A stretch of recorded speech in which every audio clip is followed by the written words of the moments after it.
my girlfriend. She handed me a list of my flaws. Fix these, or I'm gone. The first line said, "Your existence is embarrassing." I folded the paper carefully. Fair enough. I packed her things into labeled boxes. I changed the Wi-Fi password, and that's when she noticed what was missing from the apartment. I'm 35, been in a relationship for 2 years, and I just learned that some people mistake kindness for weakness until it's too late to apologize. My girlfriend moved into my apartment about 8 months ago. I owned the place outright, bought it years ago when the market was better. She'd been renting month to month and her lease was ending, so it made sense for her to move in.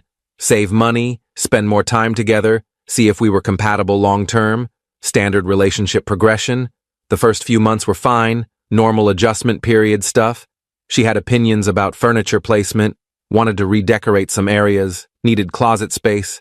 I accommodated all of it. It was her home too now, made sense she'd want it to feel that way. But around month 4, things shifted. She started making comments about my lifestyle, how I dressed too casually even on weekends, how my hobbies were boring, how my friends were low energy and not ambitious enough, how I needed to level up if I wanted to keep someone like her interested. I'd laugh it off mostly. Tell her I was fine with who I was. She'd say I was being defensive, that she was just trying to help me improve, that if I really loved her, I'd want to be better for her. Last week, things came to a head. I got home from work on Tuesday evening around 6. She was sitting at the kitchen table with her laptop and a notebook. Very deliberate setup, like she'd been waiting for me. "We need to talk." I set down my bag. "Okay, what's up?" "I've been thinking a lot about our relationship, about where it's going, about whether this is working." My stomach dropped a bit, but I kept my expression neutral. "All right, what have you concluded?" "I think it can work, but you need to make some changes, significant changes." "Like what?"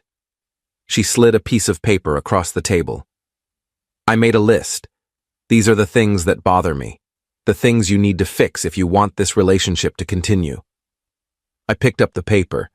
It was typed, printed out, formatted with bullet points, professional looking, like a performance review at work. The first line said, "Your existence is embarrassing." I read it 3 times to make sure I wasn't misunderstanding. Then I kept reading. "You dress like you don't care about yourself. You need a complete wardrobe overhaul. Your hobbies are childish. Gaming and reading sci-fi books at 35 is pathetic. Your friends are losers. You need to network with more successful people. You're too passive. You never take charge or make decisions without asking my opinion first. You're not ambitious enough. You've been at the same job for 5 years. That shows lack of drive." There were 14 more items, each one carefully articulated, each one designed to cut. I set the paper down gently, folded it in half, then in half again, looked at her. "Fair enough?" She blinked. "What?" "Fair enough. You're right. I'm clearly not meeting your standards. You should leave." "That's not what I said. I said you need to fix these things. And I'm saying no. These aren't things that need fixing. These are fundamental parts of who I am. If my existence embarrasses you, you shouldn't be with me. You're being dramatic. I'm trying to help you. By telling me my existence is embarrassing, that's help? It's honest. I'm being honest with you about what I need in a partner. Okay.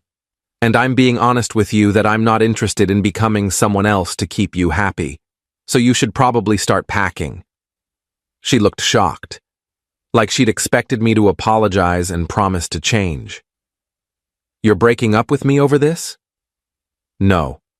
You're breaking up with me. You just handed me a list of reasons why I'm not good enough. I'm accepting your assessment and letting you go find someone who meets your standards." "That's not what I meant." "Then what did you mean? Be specific." She fumbled for words. "I meant, I need you to try harder, to show me you care enough to improve. Improve according to your metrics.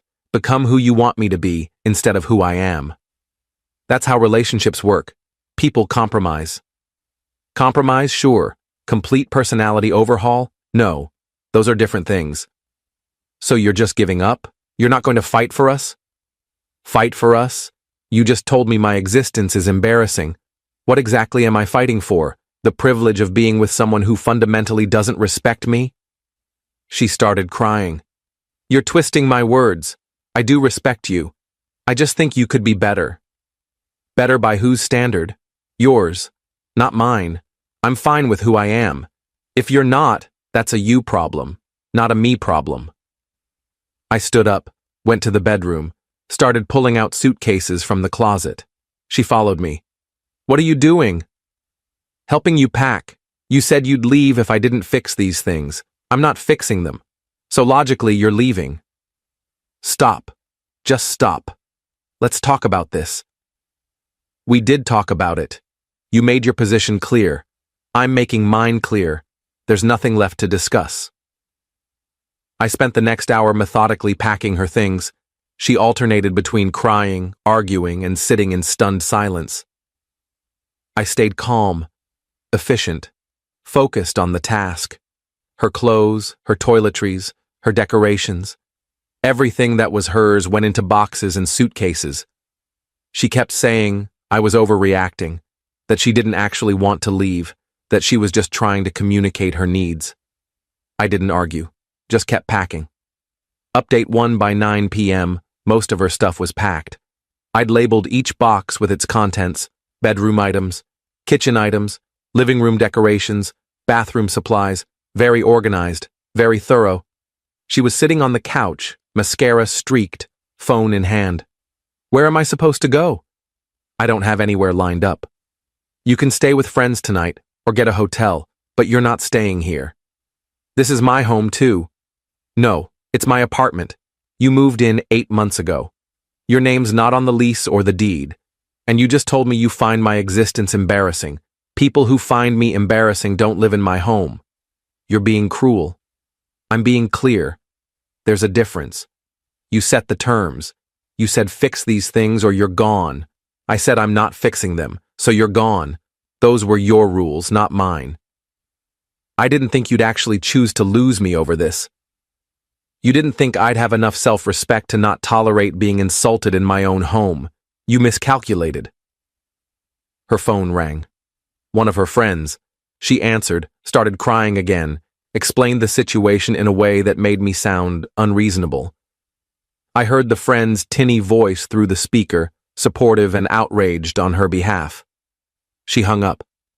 I can stay with her tonight, but this is insane. You're throwing away 2 years over one argument. This wasn't an argument. This was you presenting an ultimatum based on fundamental disrespect. I'm just accepting your terms. She left around 10 p.m., took 2 suitcases and her laptop, said she'd come back for the rest tomorrow. I said fine, but text first. After she left, I sat in the silence of my apartment. It felt bigger, emptier, but also lighter. I opened my laptop and changed the Wi-Fi password, changed the passwords to all my streaming accounts. She'd been using them, which was fine when she lived here. Not anymore. Then I noticed something else. The spare key I'd given her was still on her keychain. She'd left with it. I made a note to change the locks tomorrow. Update 2. She texted me around 11 p.m. I can't connect to the Wi-Fi. What's the password? I didn't respond. She called. I didn't answer. She texted again. Seriously? You changed the password? That's so petty. Me. You don't live here anymore. You don't need the password. Her. I still have things there. I need to access my cloud storage for work stuff. Me. Use your phone data, not my problem. Her. This is ridiculous. You're acting like a child. Me. I'm acting like someone who doesn't provide services to people who find their existence embarrassing. Come get your boxes tomorrow. She sent 5 more texts. I muted the conversation. Wednesday morning, I called a locksmith. Had the locks changed by noon. Cost me $200, but worth it for the peace of mind. She texted around 1 p.m. I'm coming by after work to get my stuff, around 6. Me. I'll have it ready by the door. Your key won't work anymore. Change the locks. Her. Are you serious? Me. Completely. See you at 6. I spent the afternoon moving all her boxes to the entryway, stacked them neatly. Everything labeled, nothing missing. I even included a box of things I wasn't sure were hers but might be. Better to over-include than have her coming back multiple times. At 6 p.m. sharp, there was a knock. I opened the door. She was there with her friend, the one she'd stayed with last night. The friend gave me a death glare. "All your stuff's right here," I said, gesturing to the boxes. She looked at the stacked boxes, at the new lock on the door, at me. "Can I come in?" "No, I want to talk." "We've talked. There's nothing left to say." "Please, just 5 minutes." "No, take your things. Leave." The friend jumped in. "You're a real piece of work, you know that? She tries to help you improve yourself, and this is how you treat her?" "She told me my existence is embarrassing. How would you react to that?" "She was being honest. She was trying to help you be better." "Better by whose standard? Hers, not mine. I don't need help being who I am." "You're impossibly stubborn." "I'm fine with that. You can both leave now. Take the boxes." They made 3 trips to get everything down to her friend's car. I stood in the doorway watching, making sure nothing got left behind. On the last trip, she stopped in front of me. "I didn't mean it the way you took it." "Yes, you did. You meant exactly what you wrote. You just didn't expect me to have a backbone about it." "I thought you loved me." "I did. Past tense. You killed that when you handed me that list." People who love each other work through things. People who love each other don't tell each other their existence is embarrassing. That's not love. That's contempt. She started crying again. "I'm sorry. Okay? I'm sorry. I shouldn't have worded it that way." "You shouldn't have thought it that way. The wording isn't the problem. The attitude is. Can we start over? Pretend this didn't happen?" "No. Because it did happen, and it showed me who you really are." "Who am I, according to you?" "Someone who thinks love is conditional on me meeting arbitrary standards. Someone who thinks they can treat people like projects. Someone I don't want in my life anymore." Her friend pulled her away. "Come on, he's not worth it." They left. I closed the door, locked it with my shiny new lock, sat on my couch in my quiet apartment, and felt nothing except relief. Update 3 Thursday, I got a text from her mom. "I heard what happened. This seems like a misunderstanding. Can you call me?" I debated responding. Her mom had always been kind to me, but I also knew this was probably a mediation attempt. Me. "With respect, this is between your daughter and me. There's no misunderstanding. She was very clear about how she feels." Her mom. "She's devastated. She says she made a mistake, but you won't forgive her." Me. "She's devastated because there were consequences to her actions. That's not the same as being sorry." "She's sorry I didn't just accept her insults and comply." Her mom. "She loves you." Me. "She loves a version of me that doesn't exist, a version she thought she could create by tearing down who I actually am." That's not love. Her mom. "Please just talk to her." Me. "No, I'm sorry. But no." Her mom didn't respond after that. Friday, my girlfriend started posting on social media. Vague posts about narcissists and emotional abuse. About how sometimes you try to help someone and they punish you for it. How you can't save someone who doesn't want to be saved. Mutual friends started reaching out. Most were confused. A few had clearly heard her side only and thought I was the bad guy. A couple asked for my side of the story.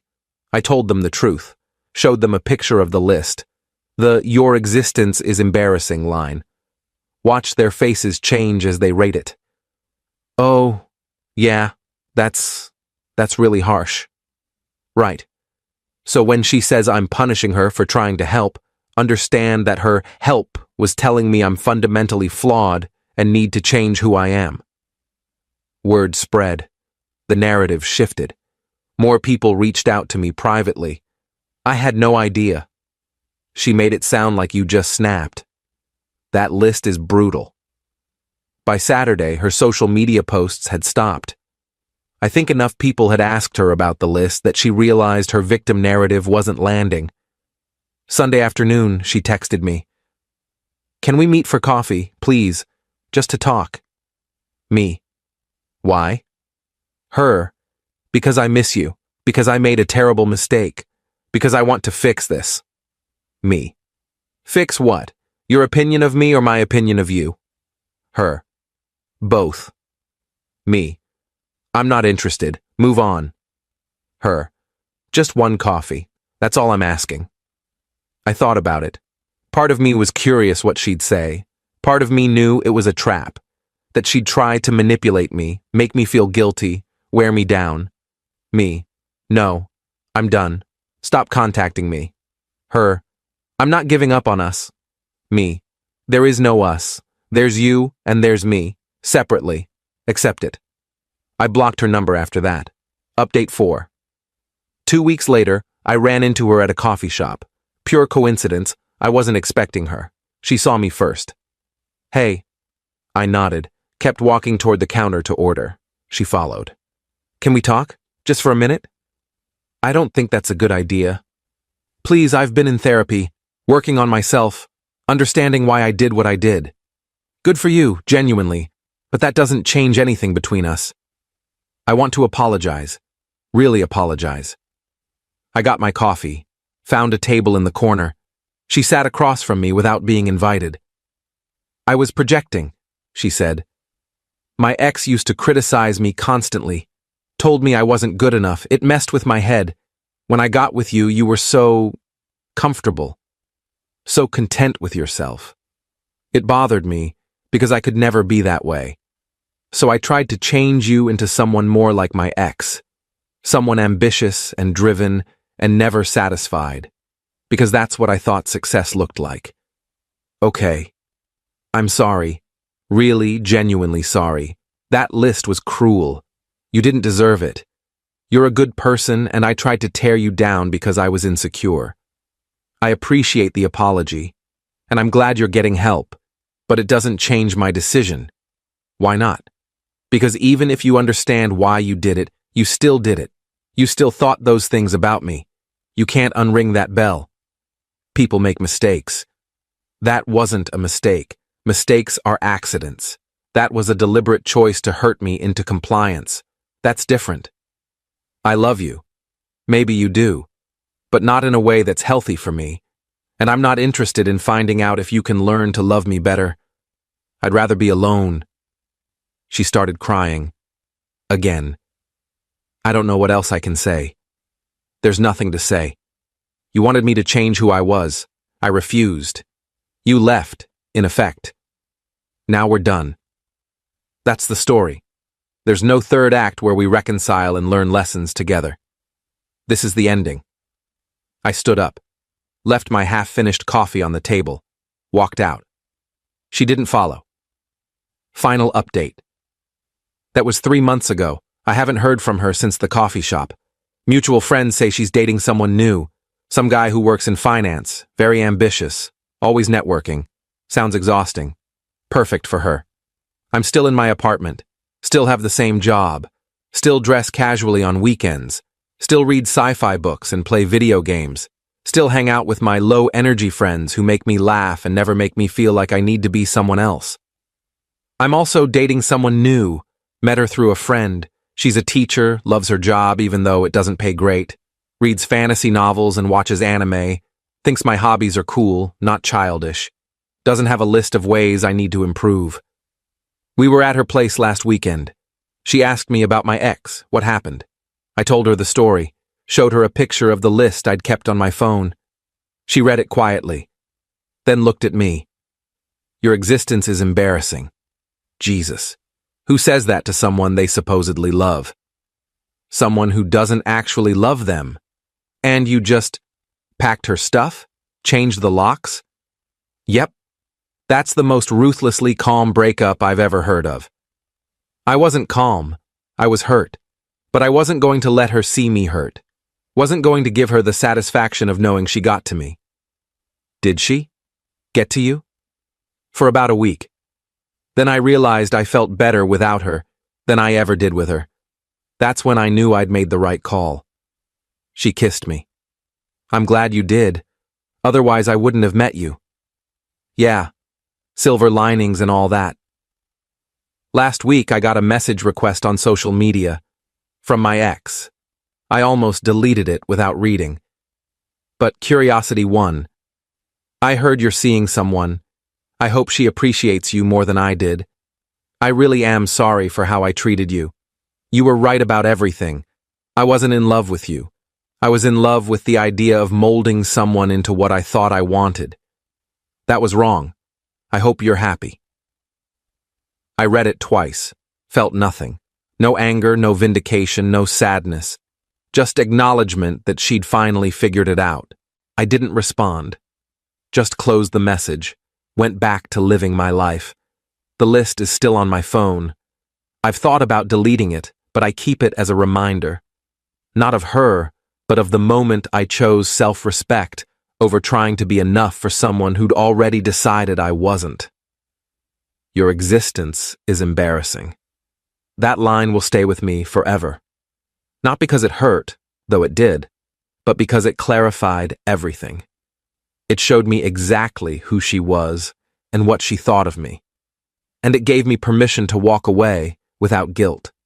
Some people think love means changing for each other, compromising, meeting in the middle. And sure, small adjustments make sense. But fundamentally changing who you are, apologizing for existing, that's not love, that's erasure. I exist exactly as I am. Casual clothes, sci-fi books, boring job, low-energy friends, and all. And now I'm with someone who doesn't find that embarrassing, who actually likes me for me, who doesn't have a list of corrections. That's the difference between someone who loves you and someone who loves the project of trying to fix you. My ex loved the project. My current girlfriend loves me. And the Wi-Fi password? I never did give it to my ex. Small victories.